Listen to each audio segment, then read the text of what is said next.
Someone's going to give you advice. Who are they and what have they done?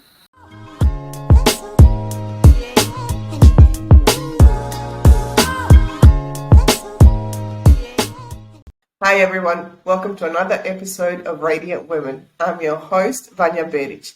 Today I have the beautiful Janell Johnson with me. Janell is a highly sought after professional coach, speaker and trainer. JJ, as Janell likes to be called, has a passion for developing her clients' public speaking abilities so they can utilize their voice as a marketing tool in their business. She has worked with businesses such as Mars, Melbourne Airport, Australia Post, Good Guys, and coached thousands of individuals, including professional athletes, actors, authors, coaches, and TV personalities. JJ has helped thousands of business owners transform their lives and their business through her live events, online training programs, personal coaching, and her podcast, Be Your Own Coach with JJ. JJ understands the power of people, strongly believes that the most powerful competitive advantage any business can have is achieved by utilizing and developing people's potentials. JJ, thank you so much for coming on and welcome. Thank you. Thank you for having me. All right. So tell me a little bit about what I've just said there. You know, your belief that people are the most advantage that a business can have. 100%. So I've been in leadership in different types of businesses for a very long time. And the people are everything. You know, the people are the culture of the business, the way we recruit the people in our business, and the way we train the people in our business, and the way we look after our people in the business. So if we have that in the business, if we've got a really great strategy for all of that, then we're onto a winning streak. So it's really important for us to look after. I've worked in businesses where there's been an amazing culture, and then I've worked in businesses that haven't had that great culture. So it's really important to look after your people. You know, we're all human beings, and we've all got amazing potential, and that's why I do what I do, because I love seeing that potential come out in people. Okay. Obviously, a lot of businesses value, I guess, depending on the size of the business, but shareholders or owners' profit, or whatever it is above others. So I guess what have you noticed, or what is the consecutive thing that you notice that when people do put profits or shareholders or something like that above the people, what happens to the company? How is that changed as opposed to someone who doesn't? Yeah, I think there's always going to be businesses, I think, that look for quick fixes. So I've seen it in my executive roles where businesses have maybe been taken over, or there's been a new GM come in and they've wanted to cut expenses. And so they get a quick win by doing that. But we've got to think long term. We've got to think long term in our businesses. Firstly, people are important, right? So we've got to look after people. That's just the good moral thing to do. But secondly, from a business perspective, we've always got to look long term.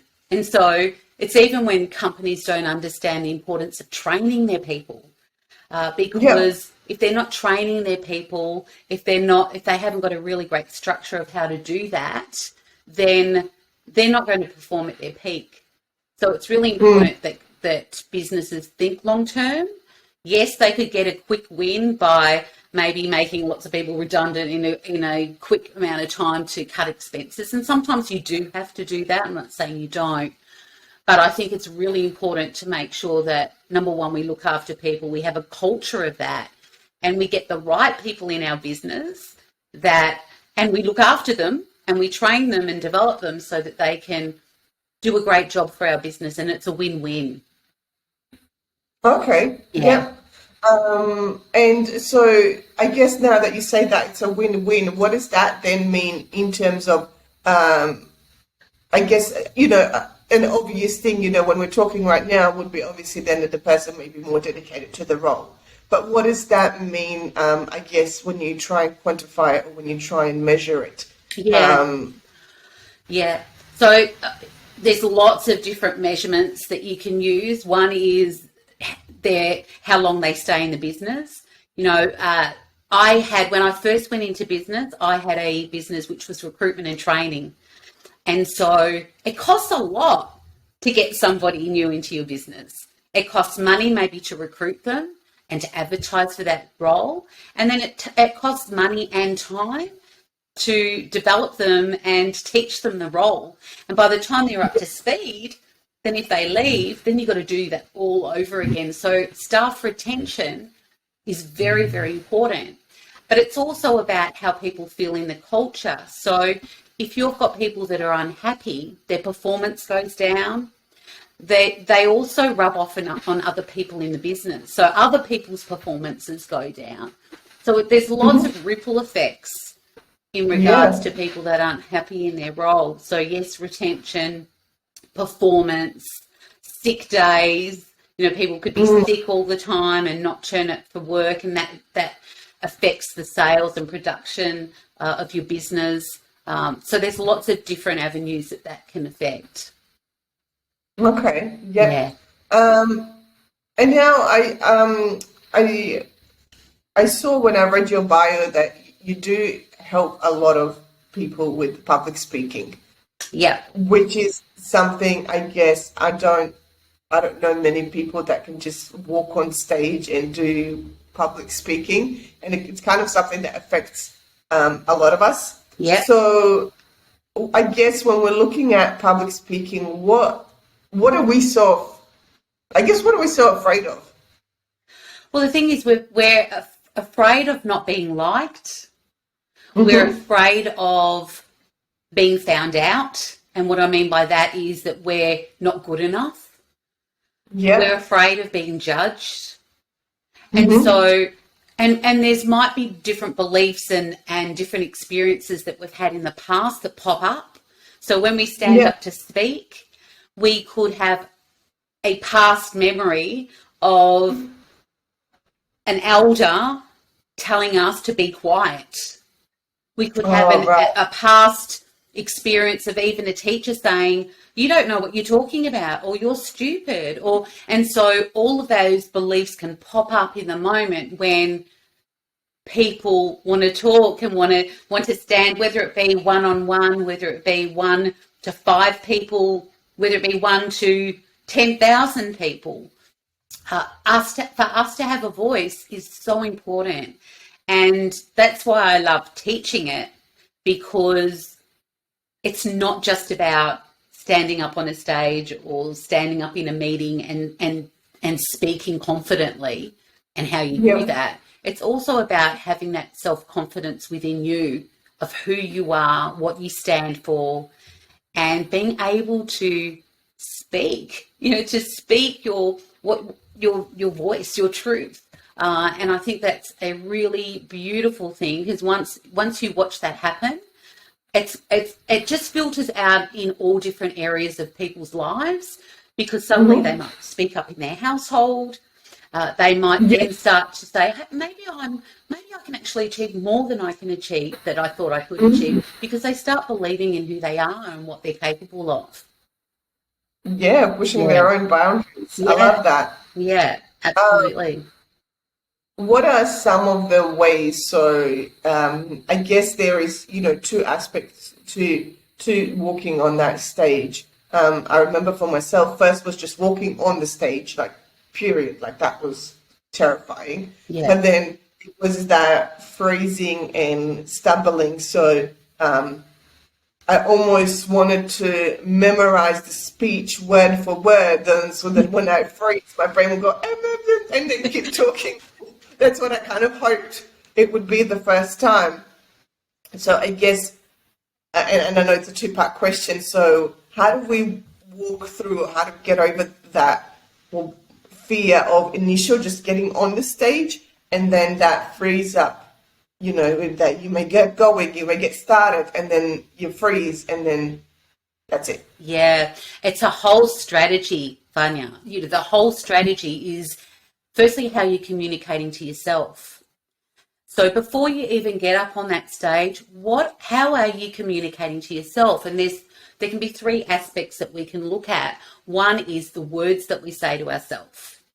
So what are we saying in our head before we get up on the stage? Are we saying, I can't wait to serve these people today? I'm so excited to see these beautiful faces in this room right now. How privileged am I to be able to share this moment with these people? How privileged am I to be able to teach people today? And so the words that you're saying in your head will create a different state in your body. And then it's how you say it. It's the tonality of how you say things. So are you saying, oh, I'm really excited? Or are you saying, I'm really excited? So you've actually got a tone, even in your head, of how you say stuff to yourself. And then it's how you're holding your body. When you see people that have done a doing depression in the moment, they will be looking down, they'll have slumped shoulders, they'll walk really slowly, usually. Yeah. How are we standing? Have we got our shoulders back? Are we open? Are we ready to take on this stage? Are we ready to serve? So how we communicate before we get on the stage is so important. And I think sometimes we take ourselves so damn serious, Vanya, right? And it's like we've got to be, as you said, I've got to go word for word and remember everything. But that isn't how humans are.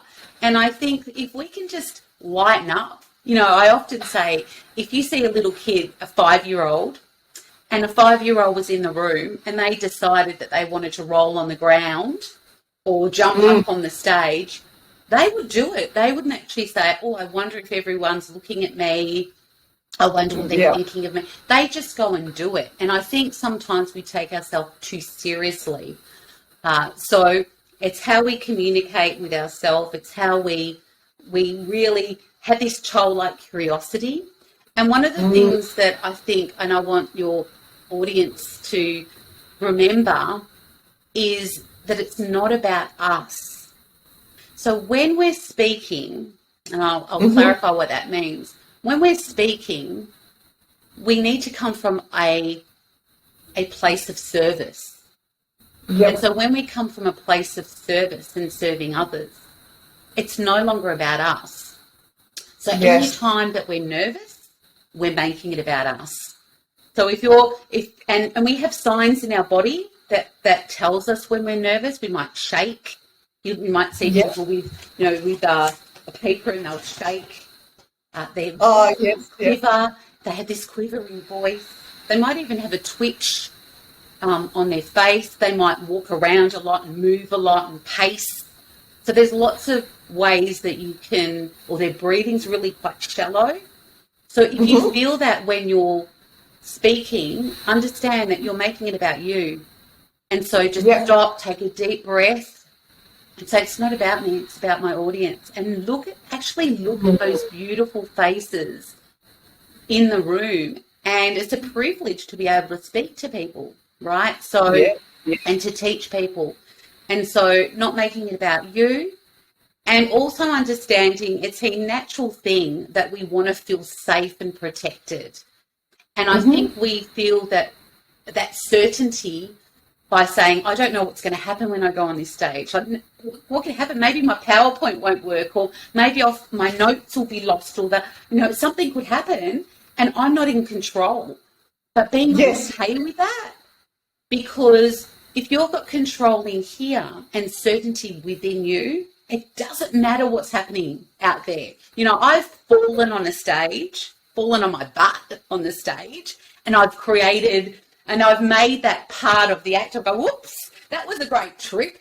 No one came along with me, and so people just laugh, and I make it part of that process, because again, by not making it, taking myself too seriously, we're all human. So So what I want your audience to remember is definitely about making sure that we communicate to ourselves in a way that serves us, but to also understand we are serving the audience. It's about making a difference, making a positive difference. And so it's not about us, it's about them. And when we focus on them and what we're giving them, then your whole outlook changes. Yeah, I love that. That was so beautifully said. I know for myself, um, that certainly, and it's what I teach my clients as well. That certainly is the case when you're feeling any type of nerve. So whether it's public speaking on anything, or really that reservedness to do something, Yeah, thinking about how that's going to serve others and getting outside of yourself, as yeah, opposed to just, simmering in your own fear.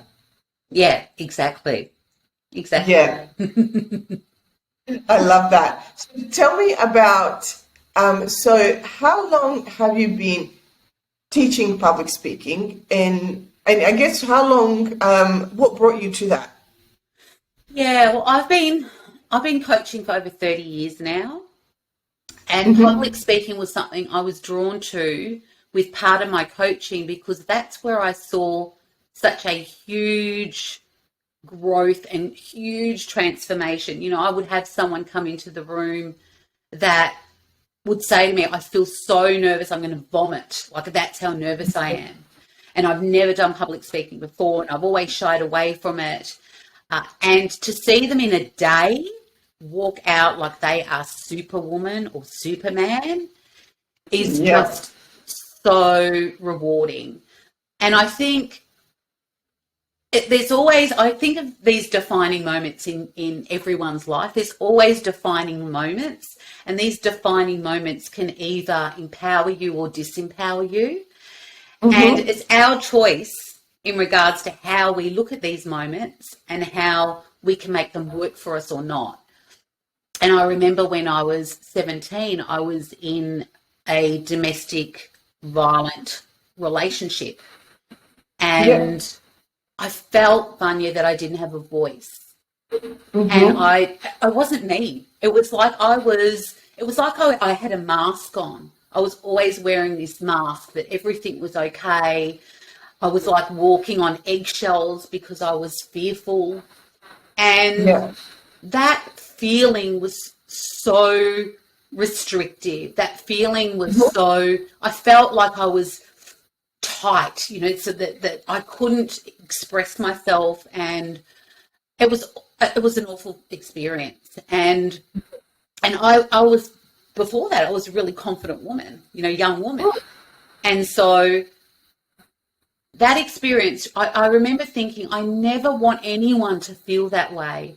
I never want anyone to feel that they can't express their opinions. I don't want Yeah. anyone to feel that they're disempowered.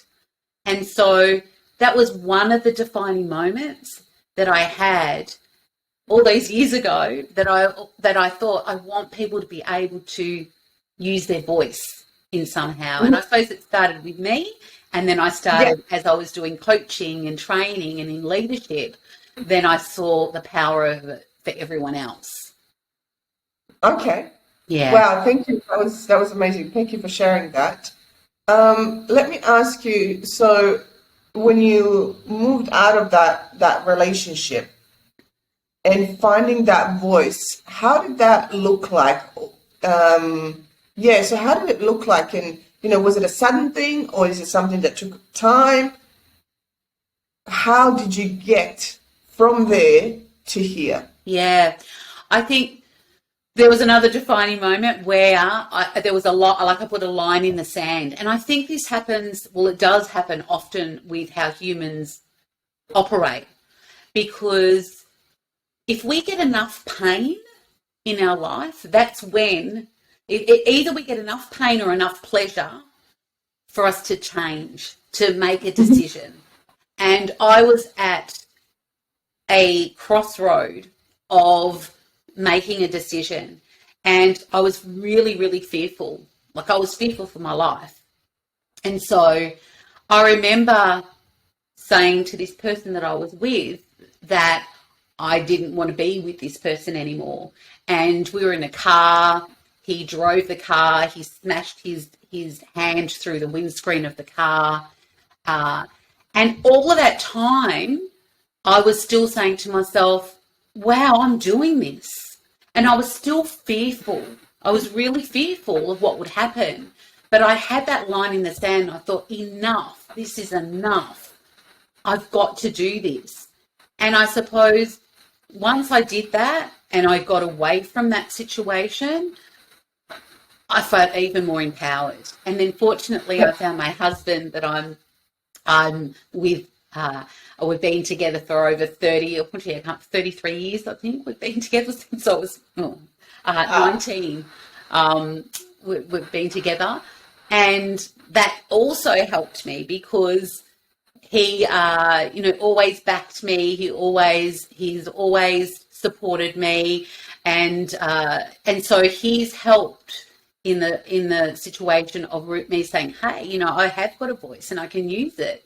And so I've been really fortunate to have my husband who's been that supportive person for me to go and explore. I've travelled the world. I've gone to the US to work with Tony Robbins and Lisa Nichols, who is an amazing speaker coach. And my husband's gone, you go for it, woman. Yeah, you go for it.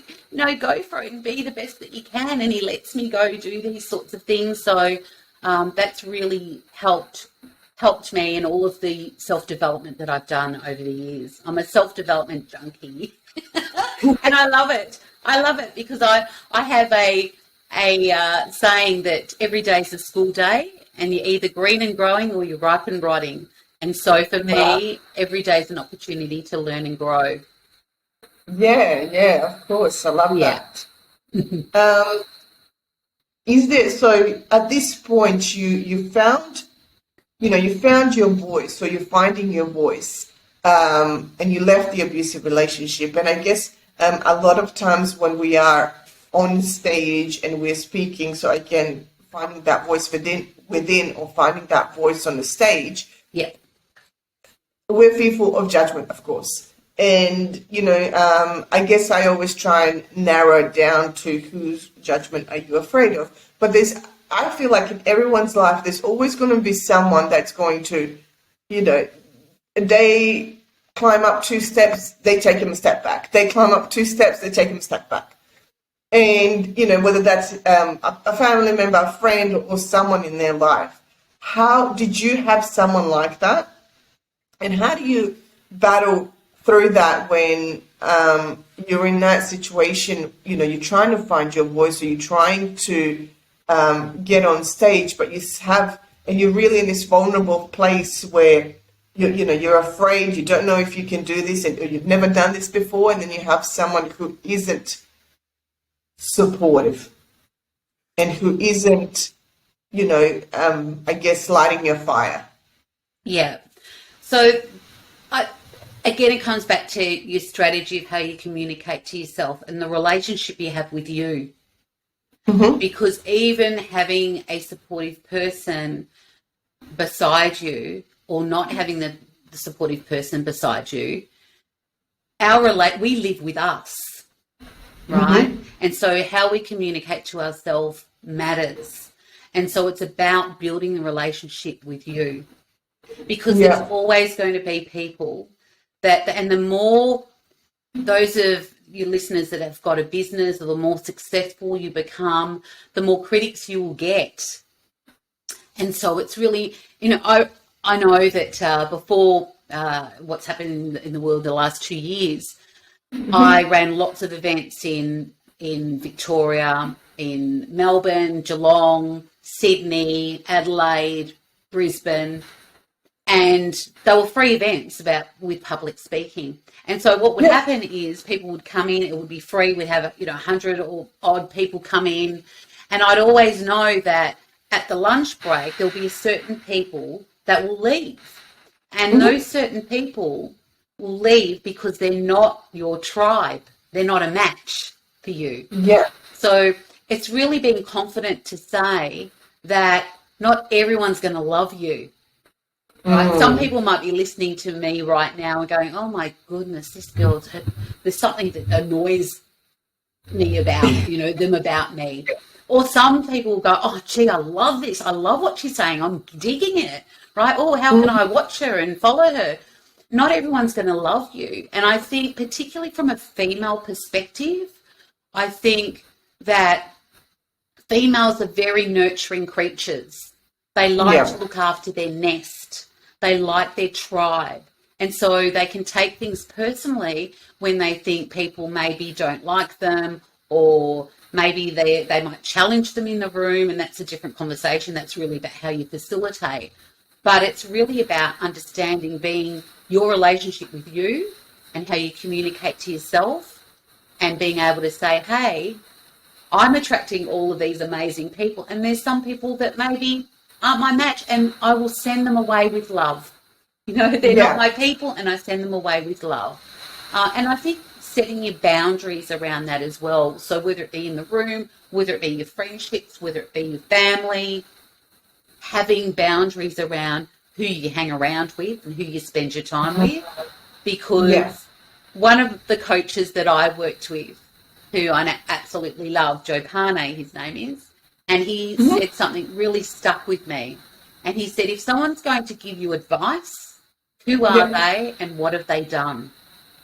And that's not coming from an arrogant stance. It's more so coming from a stance of saying, hold on a minute, do they have the results that actually backs up that I should listen to them in that?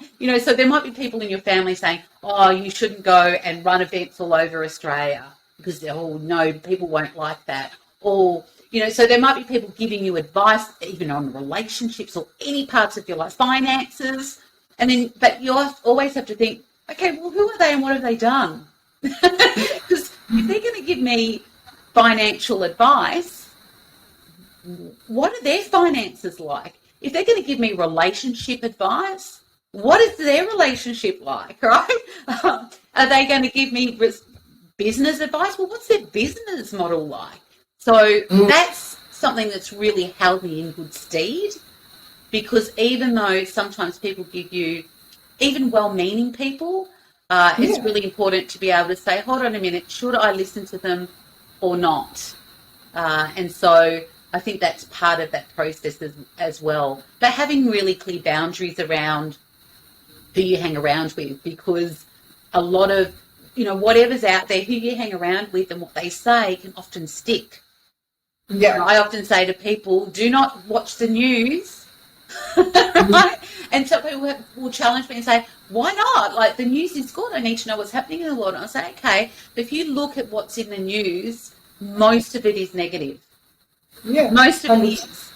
And particularly the last 2 years, there's been so much fear in the news. And some of it sticks. So it's coming into your unconscious mind. And do I want that to stick in my mind? No, I don't. So I don't listen to it. I might just dabble in it and go, what's happening? Yeah, I got it, and I'm out. And then I'll go and read one of my books that will teach me something and empower me. And so I think that's real. Again, it's about having that relationship with yourself, building that up, and having a coach. A coach is so important because they can see outside of your world and challenge your thinking. And I think that's extremely important. Wow, thank you for that. I've heard before, and I 100% agree with you. Take advice from people who are where you want to be, and that stuck with me as well. I remember I was in my early 20s, and I wanted to do something to feel alive. Yeah. And so I was going to do skydiving. And when I told my family and friends, and everyone was like, no, don't do it. And I'm not afraid of heights. I'm not afraid of planes. I wasn't then, and I'm not now. So I was like, why not? I didn't understand what was the big deal. People have done it before. There is a risk to it, but I feel like hundreds of thousands of people have done it before. They've survived. What's the big deal? And it was then that I kind of noticed that they were projecting their fear onto me. They were afraid. They would never do it, whether they were afraid of heights, planes, or jumping, or, you know, didn't find out that how actually safe it is. You know, they just assumed you jump out of a plane into, you know, a parachute, and you hope, you know, there's all these scenarios where they have created in their head it's going to go wrong. So they were afraid. And then they were projecting that fear onto me. Yeah. And, and a lot of people do that, you know, and as you said, out of love, not out of ill intention, you know, wanting to protect you. But sometimes that protection can keep you in your box. Absolutely. So, it's their limiting beliefs that they have themselves, that's their filter of how they see the world. And my mum is, she's 90 or 95 now, I think. I hope that's right. And mum is someone that has always been a protective mother and an amazing mum. But I remember seeing and thinking about the filter of the world, how people see things. And I remember years and years ago, I bought a car, and the car had in the boot, it had like a hole. You know, when they've got this sort of thing, little hole in the back of the boot where you can put something long, poke it in, like really long. You know what I mean? And I was saying to Mum, I've got a new car, and I said, look at the boot, it's really big. And she looked at the boot and she goes, she said, I really like that the hole in the boot. And I'm thinking, what's she really like that for? And she said, because if you get abducted and you get locked in the boot, you can crawl out. And that's just an example of how my mum would see the world. Like, I'm thinking, why is she so excited about this little hole, you know, the little hatch, I suppose you call it, in the back of the boot? But that's the filter of how my mum saw the world. It was like, it's about protection. You know, this could happen. And I think, you know, there's lots of people around us that have these fears for themselves, and then they bring that's how they see the world. Yeah, and they bring that towards the conversations that they have with us. Yeah, I love that. So I guess if we do have those type of people, even those type of fears, sometimes just naming it and deconstructing it and seeing what it is you're afraid of can make it seem a lot less scary. Yeah, 100%. Yeah.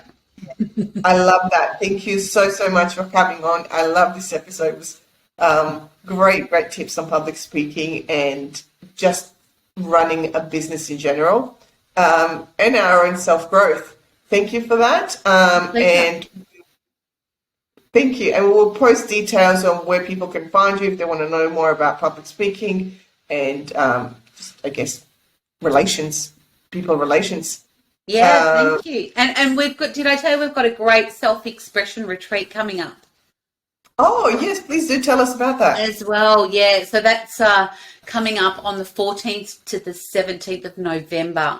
So it's only for 7, there's only 7 spots available. Right. And it's in Janell in Victoria, so right near Bells Beach in Victoria. It's a beautiful, beautiful spot.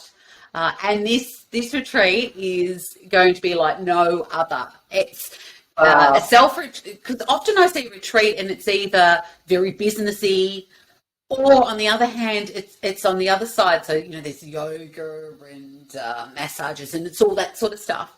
Well, this is a little bit different. It's all about expressing yourself. So you've got different challenges you put into 2 teams. We're doing things like a master chef experience where you're competing with each other. We do leadership with horses, which is just phenomenal. We do karaoke. You do get your massage. We do expressive dance. We're creating art as well. So you create art pieces. So it's just going to be, we're doing a silent walk where you walk for 2 hours and you say nothing. My son said that's going to be very, very difficult for you, Mum, and it will be. I'm teaching them about behavioural profiling. So what type of personality you are and how you can, how what your strengths are and areas of development and your watch outs. And so every night we do journaling, and we've got a big bonfire that we do on the last night where all of those limiting beliefs that we talked about before, if it's like I'm not a great speaker or whatever self-talk that we've got that are holding us back, we're going to burn it. And that's going to be a really great ceremony. So, so if your audience is interested in that, that's coming up in November. Thank you. That was amazing. Wow, that's going to be an amazing experience. We will post a link to that as well, because I'm sure people would just, love to be there, especially if it's such an intimate setting and you get to experience, nature and yourself, and just, being able to be with your thoughts, and that's going to be, and we kind of need it after this whole COVID thing. We do. And connection is so important, as you know, Vanya, with what you do. And, I'm a hugger. So I'm like, I love people. And I think it's going to be so amazing to be able to go through that process. And again, that transformation, being immersed, I think that's what I love to do with my own self-development, is immersing myself in situations. And that's why, I went off to work with Tony Robbins and Lisa Nichols and really just immersing myself in that, so that you can get a really quick and intense and deep transformation, and you come back and you feel like a different person. And it affects positively affects the rest of your life. So I've been fortunate to be able to do that, and I just want to give that to others. Yeah, that's awesome. Thank you so much for that. Pleasure. Thank you. And then hopefully we'll have you on again soon. Thank you so much. Thanks. Bye.